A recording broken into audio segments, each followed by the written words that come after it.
Hey everyone, how's it going? So what am I working on now? Well, I have that Chevy Colorado. What year is this thing? '04, I think it is. It's the first gen Colorado, 4-cylinder, 5-speed. It's the one with the grinding brakes. It's the one I'm helping the guy out, and I'm doing the brakes on it. He's borrowing my van.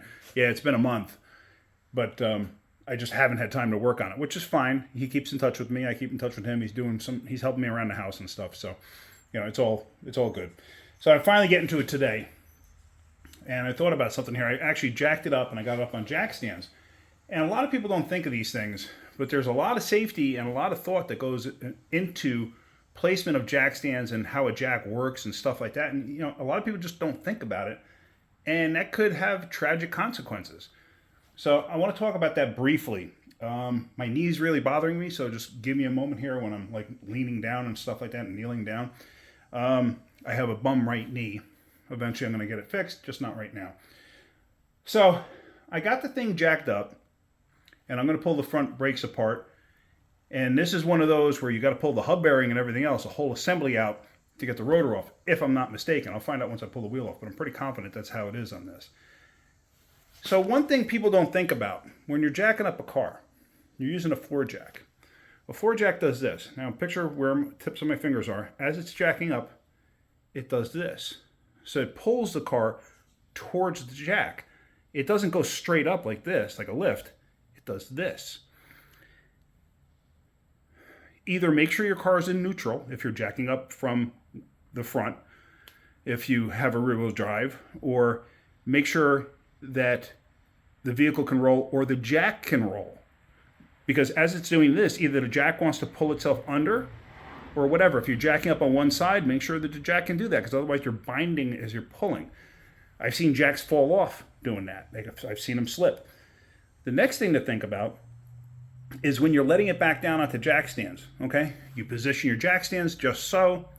Now you let it down. Now the car, as it's coming down, instead of it just coming down like this, it's going to come down and do this because of the jack. So here, let me just show you real quick. I already have it positioned on the jack stands, and I already let it down, so everything is good. Actually, I don't know if they're good. I actually didn't look yet. That's what I was going to do. But it should be good. But let me just show you what I'm talking about.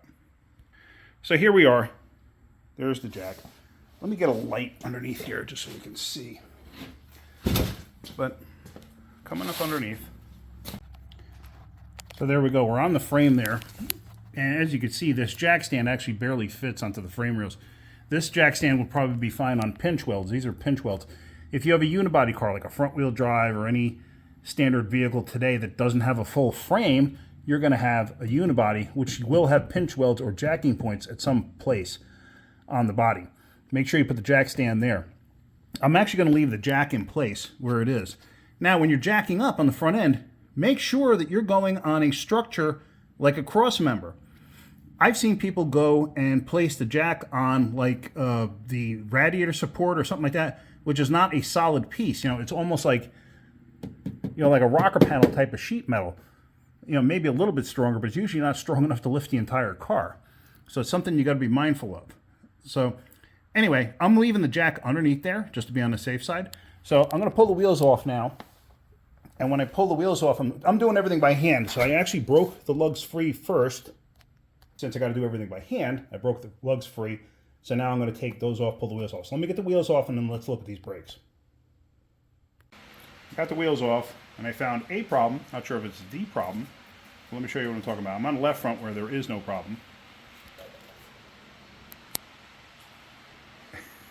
Hi. Hey. It's my daughter, Abby. Hang on one second. So like I said, this side doesn't have a problem, per se. But if you look inside, you can see the pads are pretty well worn. There's almost no material left to them. Now these rotors, unfortunately to do these rotors, you got to take the whole hub bearing out to replace the rotor. And, is there anything wrong with this caliper on this side? I doubt it. But I want you to see something. You see the brake hose? Okay. That's what I wanted you to see. Now let's go to the other side. I'm on my little scooter seat. It just helps. So there you see the brakes are metal to metal, totally wiped out. And like I said, the rotor bolts into the backside of the hub. So you got to unbolt the whole hub, pull it off. Pulling these screws out, these bolts out, all they do is hold the rotor to the hub. So taking these out, it's not going to do anything for you.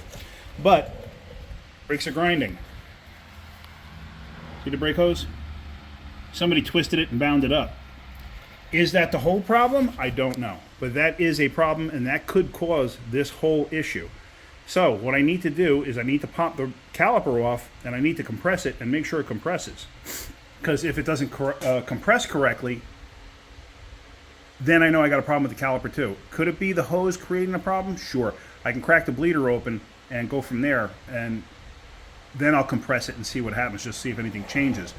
This way I know for sure, because maybe I don't need a caliper. Maybe the calipers are fine. But still, the problem with this vehicle is doing those front rotors. So let me crack the bleeder open, and let me start compressing the caliper in that and see what happens. So here we go. We have our setup here. I got a C-clamp on here that I'm going to compress the caliper with. I picked up this tripod here. Actually, my wife picked it up for me, Mrs. Wrenching. And so this is going to be my new piece that I use. So I'm kind of upgrading slowly here, getting stuff that I can actually work with. So let's see. I'm not quite sure how this is going to work. Let's see. Like that. And like that. And then I can actually raise and lower this tripod. Wow, I'm like a production studio now. Okay, so what I'm going to do is, I already cracked the bleeder open. I don't know if you could tell that, but I did do that. I cracked the bleeder open. I don't have a 6-point wrench, so I'm just using a regular socket on there. And I want to try compressing this caliper. See if it'll actually go in. It's a little tight, that's for sure. A little tighter than I think it should be. But that could be the pins too. So sometimes it's just easier to do this on the vehicle. And as you can see, I have a bucket. Oops, I have a bucket underneath catching the fluid as it comes out. So I'll just tighten that up. But okay, so the caliper did move. It feels kind of tight though, I will say that. So now with that like that, actually let me do this. Let me take this C-clamp off. I'm going to let it sit for a minute. I'm going to let it gravity bleed until the air comes out. Doesn't matter because I still got to go get parts regardless. So I'm going to have to pick up brake fluid because I do not think I have any brake fluid here. I might not. I'm not 100% positive. So I got fluid coming out. So let me just close this off.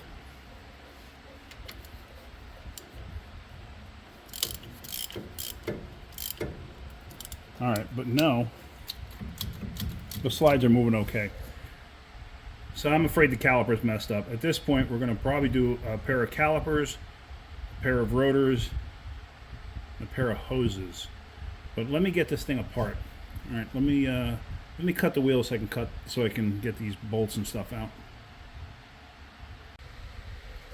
So I have the brake pedal depressed. I have the wheels cut all the way to the left so I can access the backside of the rotor. But what I'm going to start to do is I'm going to start taking the line off. I did crack it free before.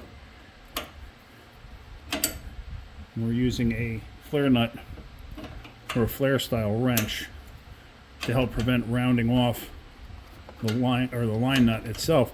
If you use a regular open end wrench, a lot of times it'll round it off. If these don't start to come free reasonably easy, I try whacking them real quick with a hammer or something like whacking a wrench to give it like a shock. Sometimes you can even use like a crow's foot and put it on a socket or put it on a impact driver or some sort and hit it with an impact, like a 3/8 impact or a 1/2 inch impact or whatever, to try to help shock it free. But obviously this is coming out, so I'm not overly concerned. So there you go. Coming out.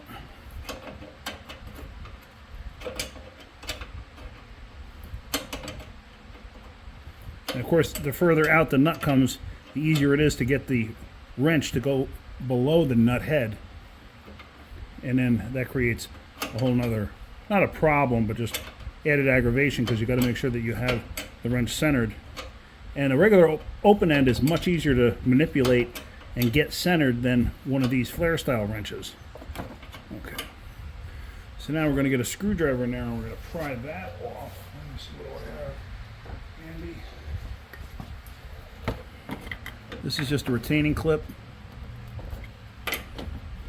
This is actually too long. Hang on, let me get a shorter one. Sometimes a pair of channel locks too. Let me go grab something. Sometimes cutting pliers, you can get in there just grabbing the edge. No, it's hard to show you. Just grabbing the edge here and working it out. Sometimes this style works pretty good because you can just grab the edge.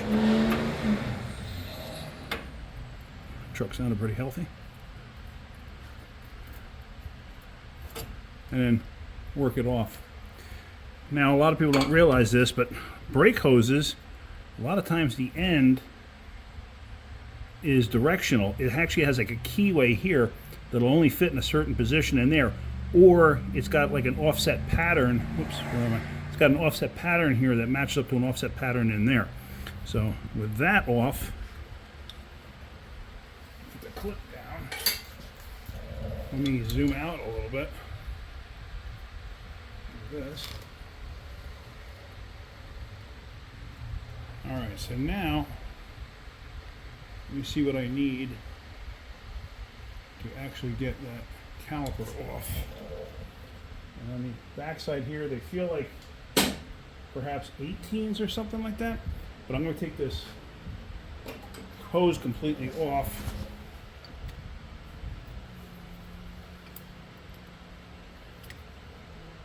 Oh, it's not a 10 and it's not a 12.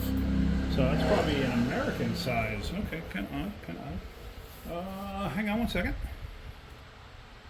All right, so that banjo is actually a 7/16. So let me see if I can crack it free.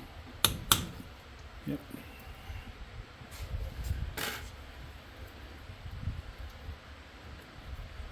So now you will get fluid out of these things when you're taking them apart. And a lot of times when you get the hose off, a lot of times, not all the time, a lot of times you'll get like a glug, glug, glug of fluid coming out of the caliper. Alright, so there should be a 21 and there should be 2 bolts holding the caliper bridge bracket in place. Hopefully you can see this clearly and I'm not blocking it. I don't know because I can't tell. Alright, I'm going to have to get a breaker bar on that. It's a little too tight for me. Let me get you a different angle too. So you can kind of see what I'm doing. Let me find my breaker bar. Hang on one second. Alrighty, got my breaker bar. My socket is here.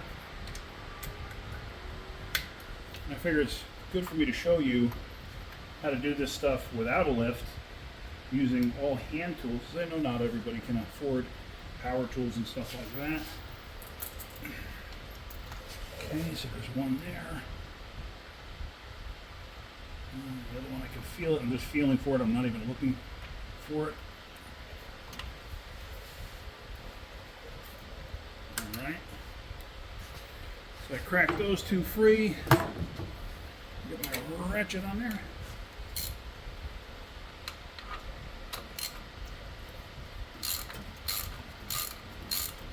This caliper was just way too tight, so something's obviously wrong with it.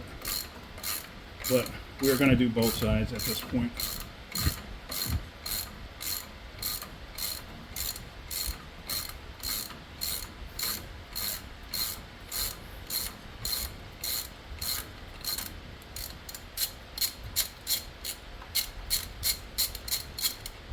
Alright, so there's one bolt.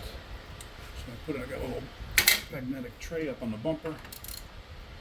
Grab the other one.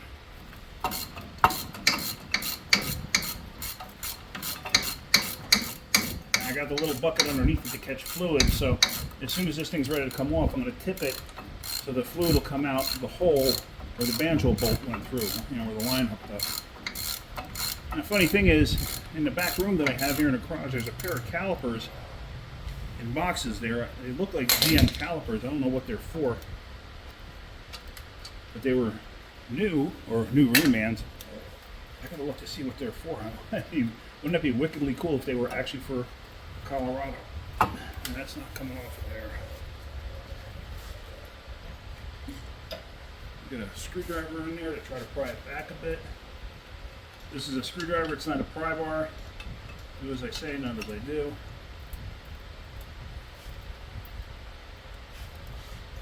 Yeah, this is all, the caliper itself is just stuck. It's very possible it just overheated.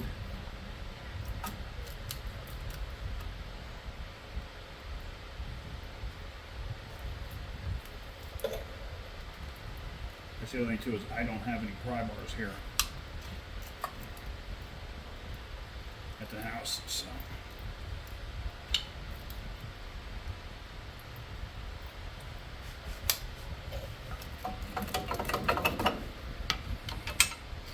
There's such a heavy ridge on the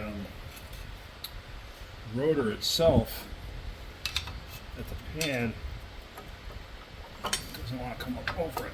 Alright, I'm actually going to have to unbolt the caliper from the bracket on this side. Hang on one second, let me get some tools. Oh, I hope that fan's not aggravating the camera audio. Alright, so I already loosened the top one because I was just making sure I had the right size ratchet. It's a 13. And I'll be honest with you, these things are not tight at all. They're snug, but not really tight. So, get these out. The new caliper should come with all new hardware.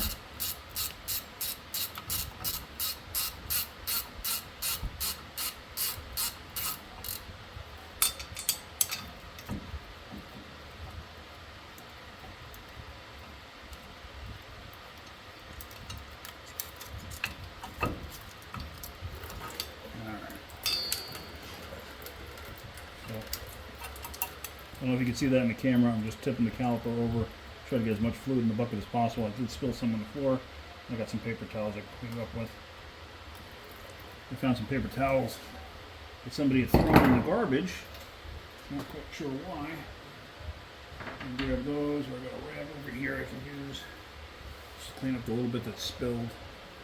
And here I want to show you this real quick. Let me get you off of the thing there. Can you see that ridge in the rotor? That's heavy, heavy. So now we'll try to get the actual pad out of there. Hang on a second.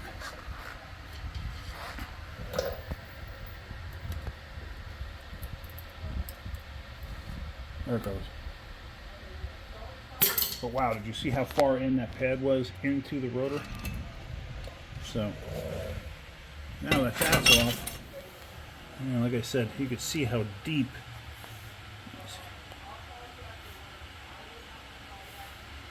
See how deep that ridge is right there. I mean, I can catch half my darn finger in that thing. So, all right. So now we have to unbolt the hub assembly itself, and there should be 1, 2, 3, 4 bolts. There should be 15s, I'm guessing. Gotta be careful with the ABS wire. I'm assuming that I gotta unbolt it all from over there. So let me start investigating this a little bit and see what I gotta do.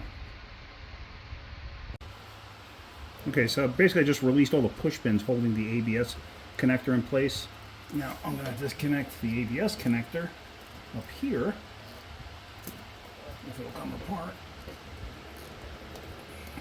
Sometimes they don't like to release nicely. Unfortunately, I don't have any compressed air here or anything like that. Okay, so now I can put this off to the side. Down here, there's a 7mm holding a bracket in place to hold the line, the ABS wire.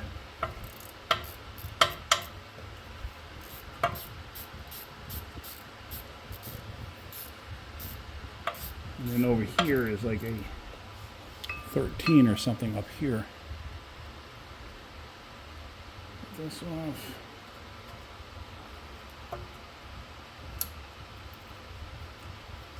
Alright, so that's free. I mean, that line is as thick as a brake hose. Let's see. If for some reason you're taking something like this apart and you're using a Gearwrench style ratchet wrench, I will always tell you don't break anything free using the gear end. Now, as you saw, that came apart super easy, so I wasn't concerned. If you're starting to put pressure on it and it's not coming free, switch to a regular box end wrench. You'll save yourself some aggravation, because I've broken ratchet wrenches in the past doing that. I've broken everything from Gearwrench to Snap-on to the Harbor Freight ones to even no names, Big Reds or whatever the heck they're called. I've broken them all just from doing that, and I eventually learned, hey, stupid, don't do that. All right, so now with all of that out and loose, because this thing will feed through the hole, I hope, once I get the thing unbolted. So now, what I might want to do is I might want to start taking these off, only because I can stick something in the holes here in between the studs to try to break this free.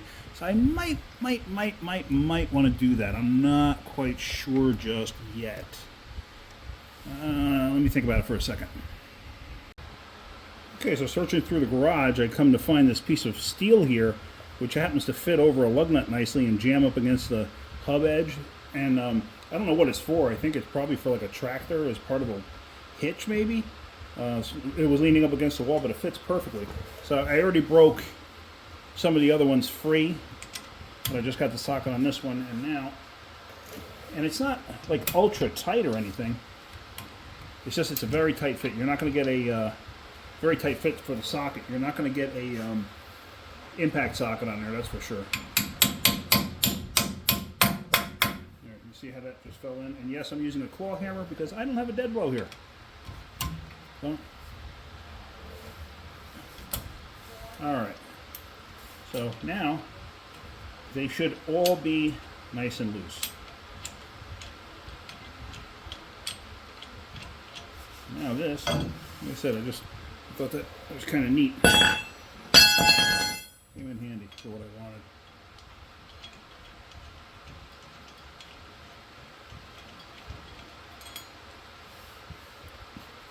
Just not used to doing everything by hand.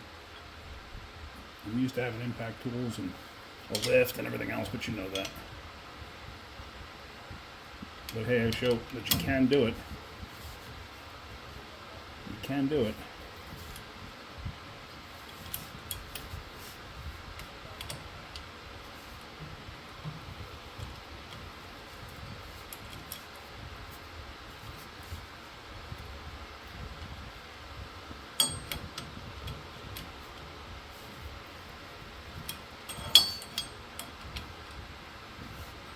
Man, I smashed my finger and it's not happy. I didn't do it on this, I did it earlier this week on something else, and it's just, it hasn't been enjoying things, let's just put it that way.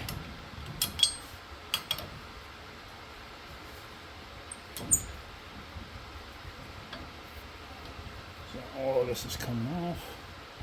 So it's doing good. It's doing good. So let me get all of these bolts out first, and then we'll take the hub off. So now with all the bolts out, yeah, the rotor floats around nice and easy. If you look, I don't know if you can see it. Yeah. See, it's captured now. So now you got to unbolt the hub to get that actually out of there. So let me start unbolting the hub, and then we're going to go from there. All right, so I got 3 of the bolts out. The 2 on this side and the 1 on this side. I had to have the wheels cut the other way to get these 2 out. They're all coming out reasonably easy. So I would assume that this really shouldn't be a big deal. I already broken this one free. 2 out of the 4 so far, as soon as I broke them free, I was able to get them out with my fingers. And yeah, they came out. So not a big deal. Not a big deal. So now, I don't know if this hub has been changed before or what.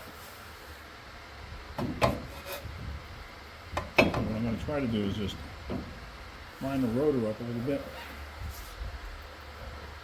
Like I said, unfortunately, I only have this claw hammer.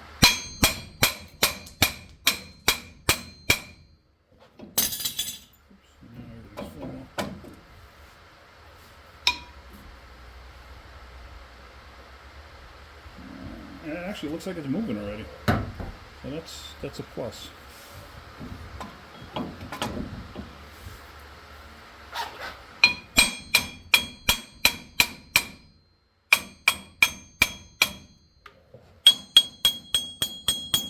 The problem is, too, when you're doing something like this, because you have to put some kind of a shock on this thing, it's always possible that you could hurt the bearing. So make sure that if you're doing something like this, you pay attention to the bearing itself. You know, if you even have any question or doubt, replace the bearing. And of course, I'm not hitting it brutally hard. I can't get enough energy into it with that claw hammer. So now I do have a bit of a gap in between the two. Let's see if I get a... Yeah, it's moving. Hang on a second. Let me show you what I'm talking about here. Actually, let me turn on the light here. Okay, hold on. I gotta focus in a little bit. All right. So now, if you look in between, I got a screwdriver sticking in there, and I'm just going to use it to gently pry in between to try to get this thing to separate. Let me go out with it and shut that down. Go out. Light from that. Sorry, I got to put my headlight on a little bit.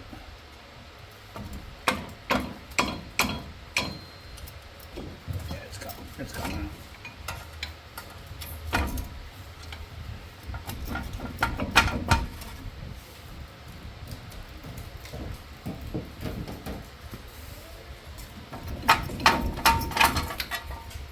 And there the whole shooting match comes out. Now you got to be careful. You don't want to catch the ABS line, especially if you're reusing the hub bearing, because you don't want to break it. All right. So now, let me put this thing where we can see it. So, hang on one second. Okay, so, let's see. Let's take the backing plate off.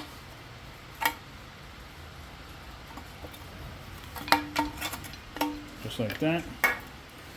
And now the rotor, it should lift up and out. And usually, just like that, you got to manipulate it to fit around the mounting holes. So there, it's out. And you can see how thick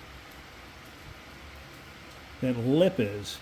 Let's see if I can focus in on it a little better. See how thick that is? That's close to a 1/4 inch. That's quite a bit. All right. So now that everything's apart, obviously, feel the bearing. The bearing feels fine. I'm not concerned about that. I think this bearing was replaced at one point in its life. I don't think this is an original, but that feels good, so I'm happy with that. So I'm going to take the other side apart, and then I'm going to see if I can get parts. All right. I'm not going to film taking the other side apart. All right, so back onto the Colorado. And here we go. I got the new rotors. When you get the new rotors, don't bother cleaning off the oil, the shipping oil that comes on them, or the coating, whatever. Just leave it on there for right now. There's no point in cleaning it off. So basically what you're going to do is feed the ABS line through, ABS wire through the rotor. And you're going to set the rotor down, and you're going to feed it through the hub. See this? See how that fits like that? I hope you can see that. I'm going to feed it through. Then what you're going to do is just grab 2 bolts, the retaining bolts that come through the front. And what you do is just feed them through the front here and try to line them up to the holes. Hopefully you can see that. Get 2 of them caught. Just makes your life a lot easier. You can go opposite holes.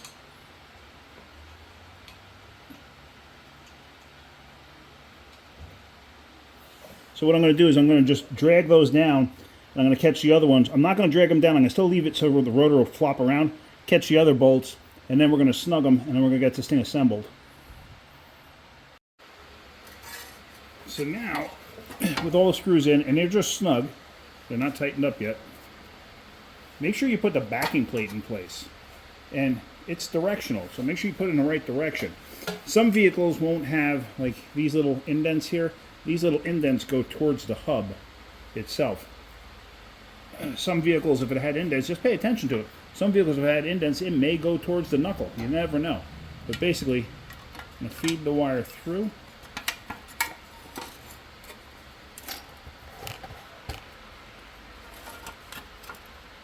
And then get this on there. Now, it doesn't matter if you go, or it does matter, I'm sorry, pay attention, because you have to have the ABS wire in the correct orientation, and then the opening in the correct orientation. If I was to bolt this up this way, this would actually be upside down, I believe. Yes.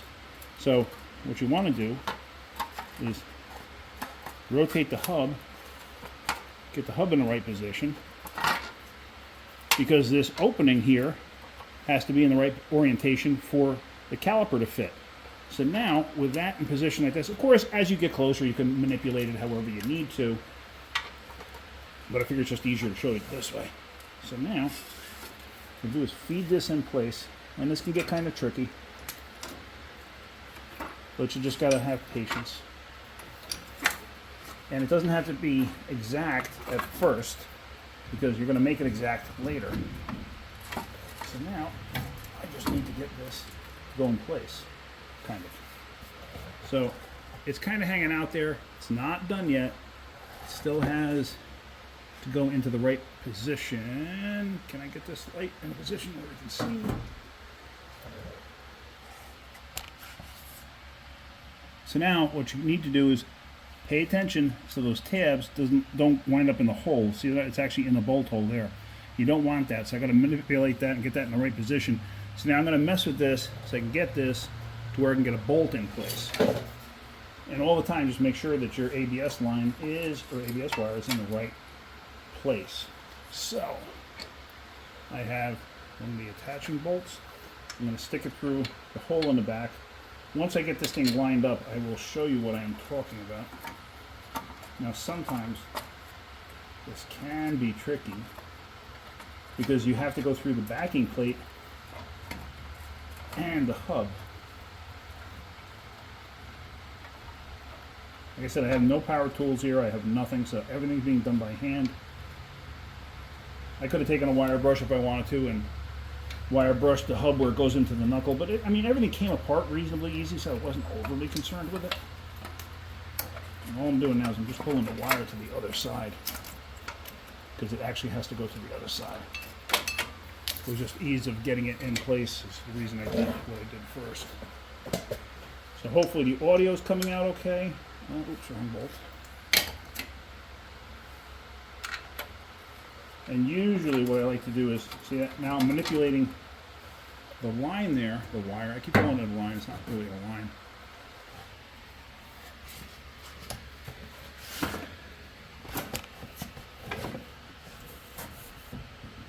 Because I'm trying to get the bolt caught, and it has to go through the backing plate and then into the hub. So now what I'm going to do, just a little bit closer, I'm going to straighten the wheel out in a second so I can start catching the bolts on the other side, because I can't catch the bolts on the other side, I don't think. I think they hit. I already assembled the other side, and we're not going to go full bore today on getting this done because nobody had the right front brake hose in stock. Nobody. And when I mean nobody, I mean nobody. And the closest place was 30 miles away. I was actually driving over there to go get a hose, and I had a blowout. Or not a blowout, but I wound up with a flat tire on the freeway. So that wasn't fun. All right, let me cut the wheels straight, and I got to do this from inside because this steering is unbelievably tight on this thing. So hang on one second.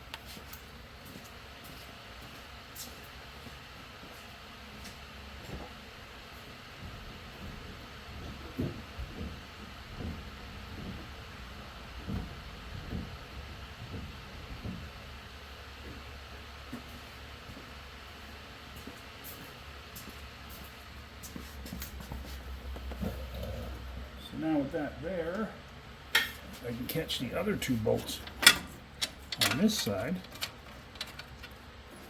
Sometimes you got to wiggle around the backing plate. Hopefully you can see everything I'm doing. And then the bottom one is actually the hardest bolt. The front bottom is the most difficult bolt to get to. So what I'm going to do, hang on one second, let me get a 15mm short 3/8 socket.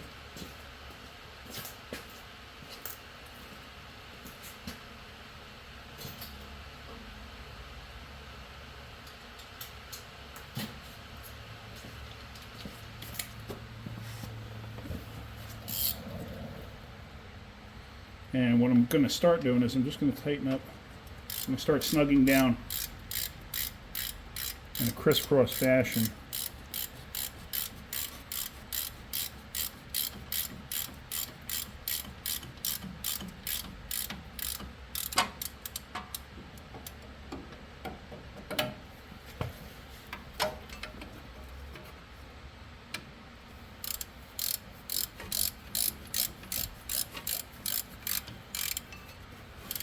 And all the time too is make sure your ABS line is free and clear, so when you're tightening it up, you're not pinching anything.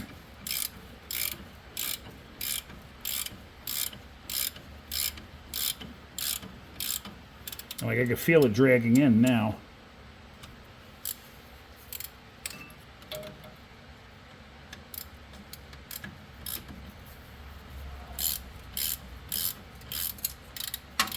And right there, I just actually felt it come to a stop, and I don't know if you heard, there was a slight crunch, and that was the backing plate actually sandwiching in between the two, in between the hub and the knuckle.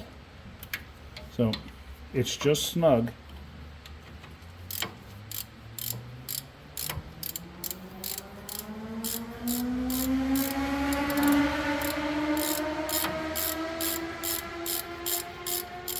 Shift. Bang. And I'm also showing you with doing this job, I'm doing this all with like 90% or 99% Harbor Freight tools. So you could do this in your driveway. The only caveat there is if you're in a rust belt area, you may have a dickens of a time getting the knuckle off.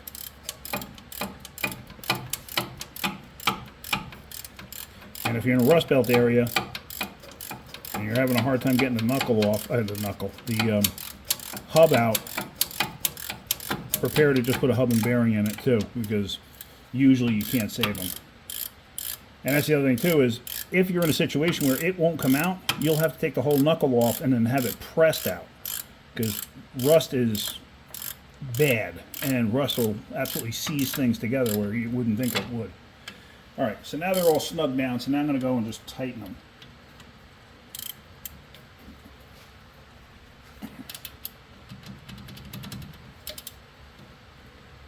A little bit of a tight fit because the bolt actually fits into a recess. The head of the bolt does.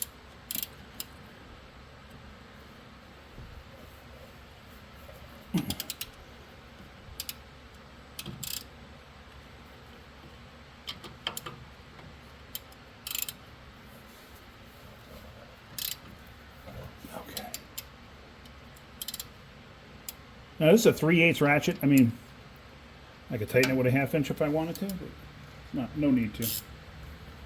It is tight enough. And no, I'm not torquing it, because I know some people are going to say, oh, you should torque it. Okay. I'm doing this as if you're doing it in your driveway. And this will be absolutely fine, even without a torque wrench. Alright. So there we go. That's in, that's tight. So now what I want to do is I want to tighten up these bolts here. So let me pause this for a second. Alright, so here's that piece of metal that I found in the garage. It's just wedged into a lug or a stud and in between the hub here, so it's actually locked in place. I already tightened 2 of these up, so there, there. Might have done 3, I don't recall.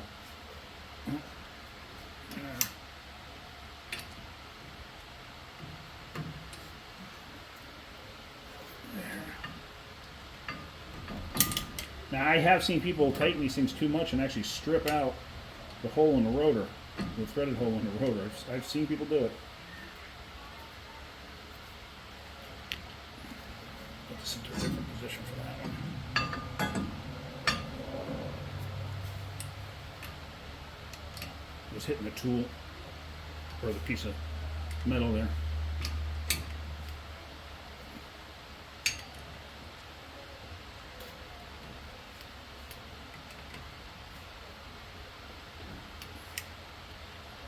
Okay, so that should be all good. Yeah.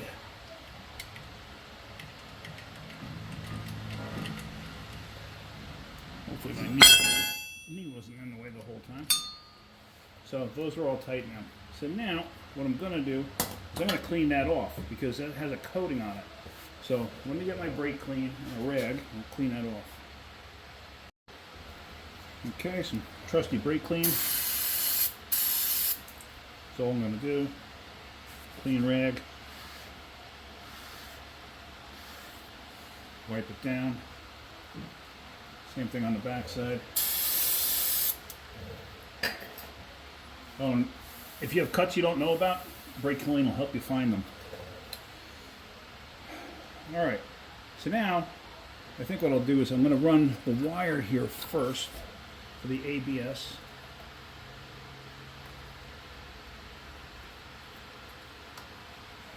Right, give me 1 second here. Hold on, I'm trying to twist it all up and out of shape.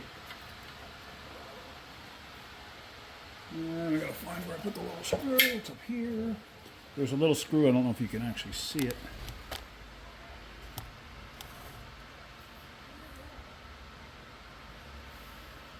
It goes in here.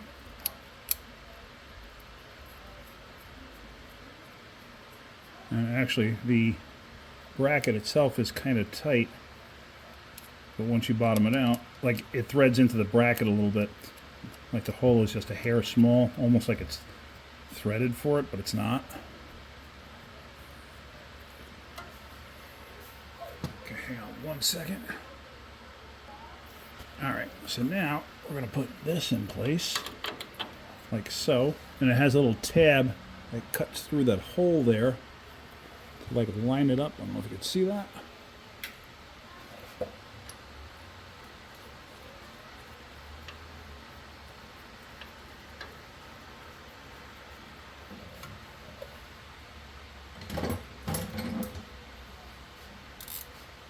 Tighten that.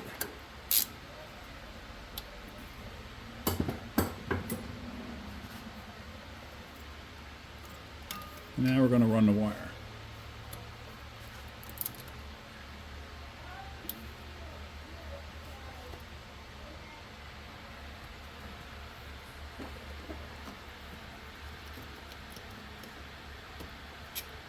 We're going to plug it in, plug it in.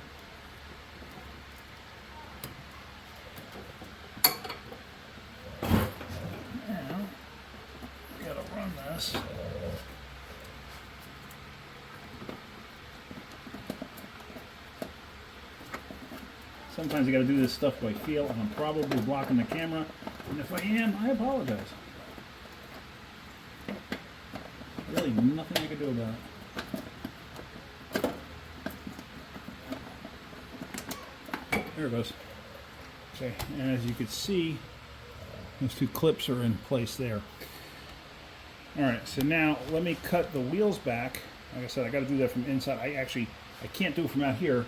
Plus my hands are greasy, so I really don't want to grab the rotor if I can at all avoid it. So let me cut the wheels. Hang on a second. So now let's put the caliper on. Now what I'm going to do is I'm going to bolt it up first. I already have the clips in place here, as you can see, and they're already lubed up. I lube them up with this. A lot of times, oops, sorry. You can get this at any parts store, brake and caliper grease.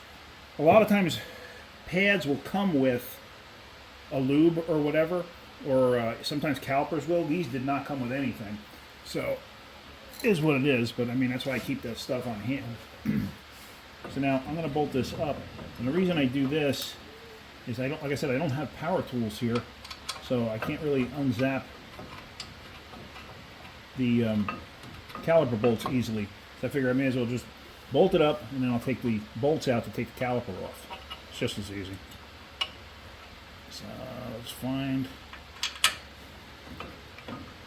the bottom.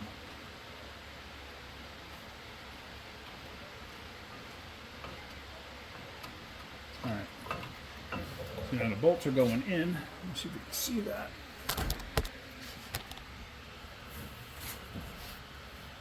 Try to change the lighting angle here a little bit for you. So there you can see one there and there's one down below. So let me go ahead and get my ratchet. Let's tighten that thing up.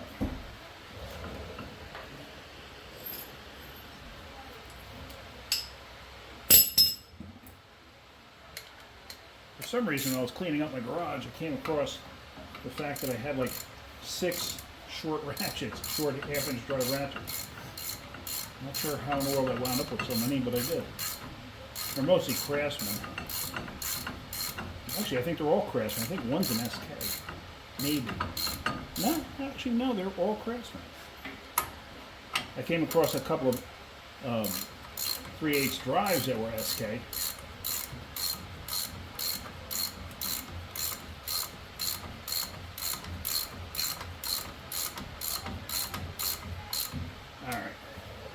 So I just dragged that down. So now I'm actually going to put my breaker bar on. These I like to have tight. So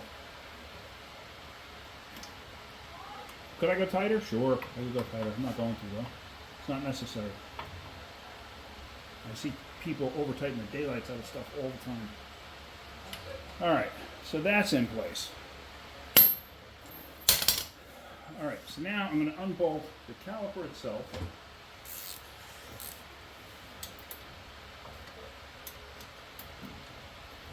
Like I said, sometimes if you're trying to do that by hand, just holding the whole thing in your hand, sometimes it's not easy. So that's why I wanted to do it this way.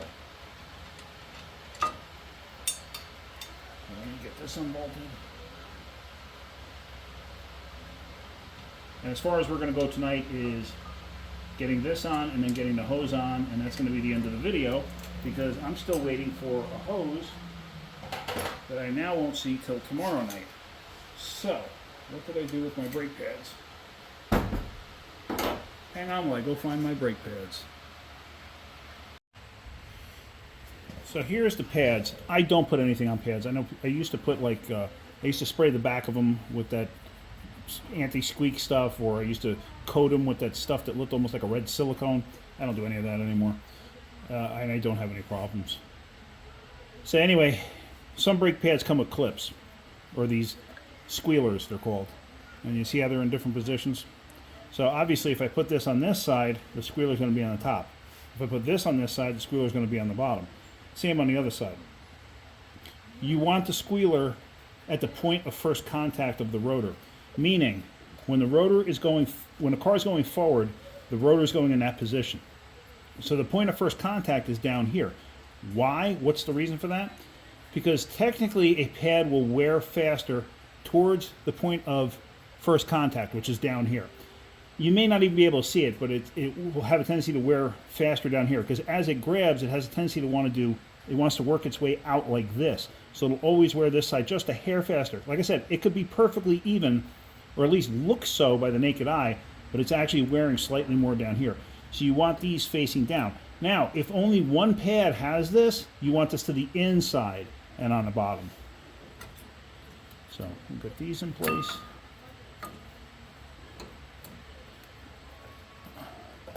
Just like that. Just like that. And now, for my next big trick is figuring out where I just put the caliper. All right.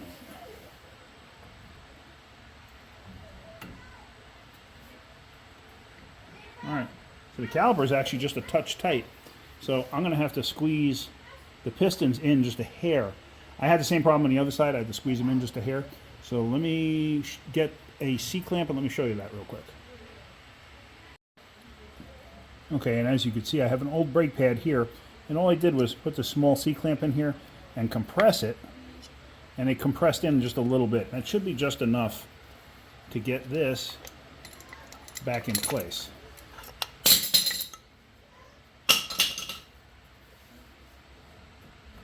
Yep, see that? Now it actually falls right in place. So we're going to use the new bolts. It came with the new caliper. And it's a reman caliper. It's not a new caliper. It's new to the vehicle.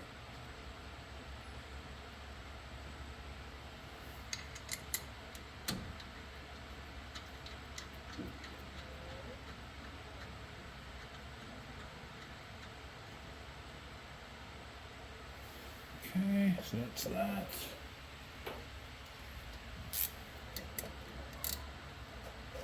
Snug.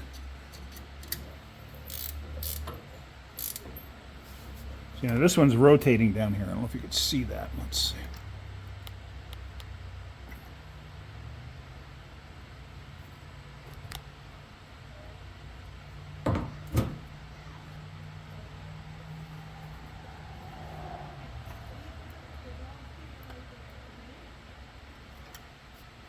See the inside's rotating or spinning.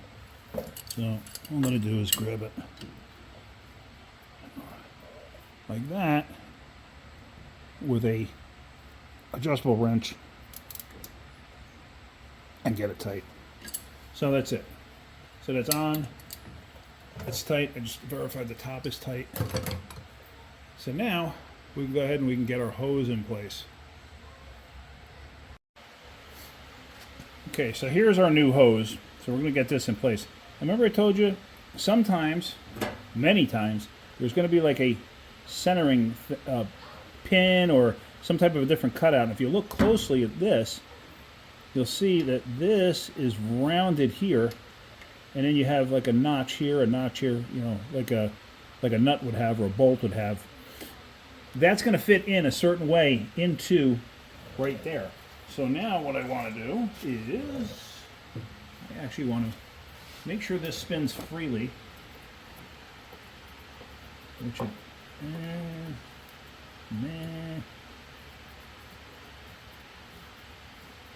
I'm just going to spin it a bunch of times.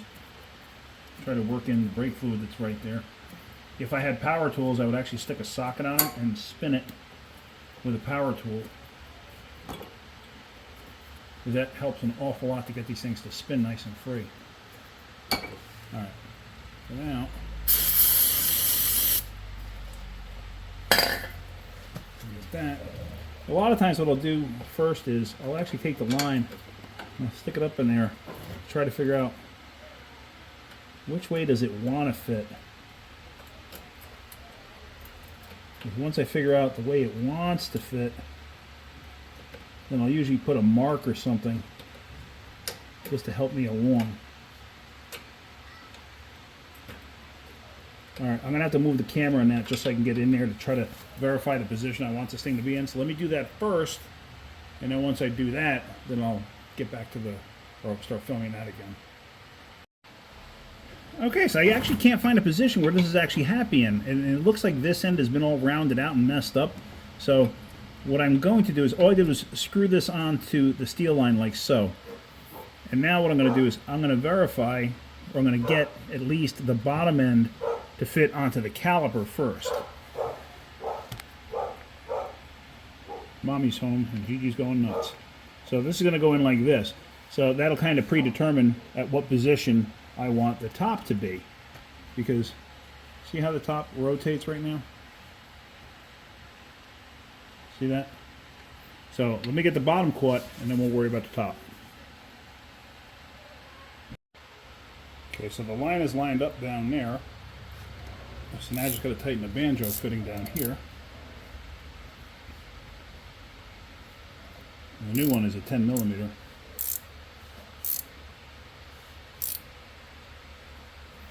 Okay, nice and snug and tight. So now the line, like I said, you get that thing up and into a position where I can get the clip on it.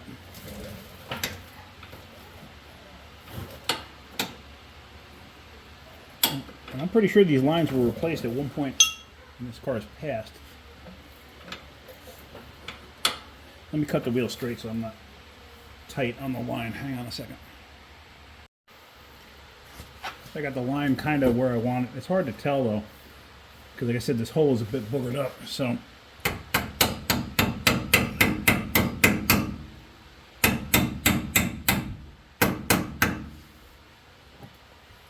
clip should hold that in place.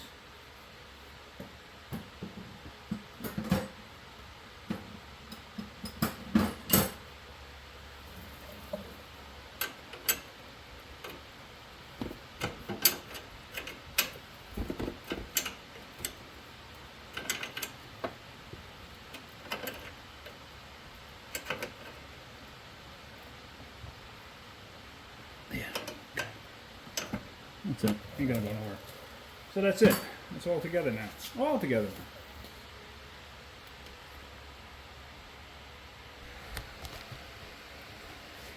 Hopefully that fan's not bothering you.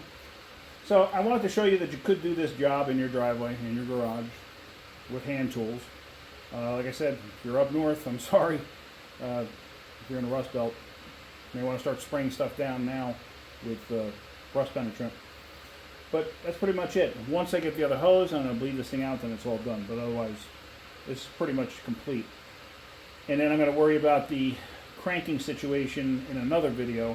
And I'm not quite sure, because when I went to go move this thing back into the garage, it started right up. Interesting. Because this thing had a long extended crank before, but then it started right up when I went to go pull it in. So what do I have going on? Do I actually have a problem with the crank sensor?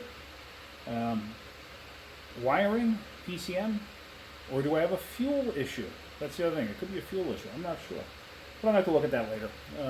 I'm not concerned about that. The most important thing was getting the brakes done so they're safe and so he can actually drive it. I will look at the long crank situation again, but I may not look at it at the moment. I gotta see. So I still gotta tighten up the ABS line. I didn't do ABS wire. Keep calling it a line. Basically just tighten up that little 7mm bolt that goes into the spindle. Because I'm pretty sure I tightened up the other end, right? Yeah, I did. So, alright. That's about it. Hopefully you're getting something out of my videos. If you are, hit that like button. If you could, please subscribe. If you look down into the description section, I actually have links to Amazon products that I personally use. And, you know, obviously you saw I did all of this with Harbor Freight. You know, I don't really know how to go ahead and link stuff to them, but like I said, the stuff that I do use that is on the Amazon links, those are ones that I actually use at the shop on a daily basis professionally.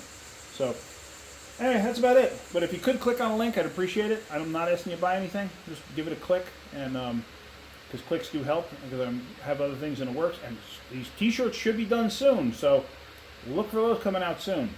And I got something I'm going to do with those t-shirts too. So besides, you know, I'm going to give away a bunch of them, but I got other stuff I'm going to do with them too. So, all right, guys, that's it for now. Hope you got something out of that. All right, have a great day. Keep wrenching.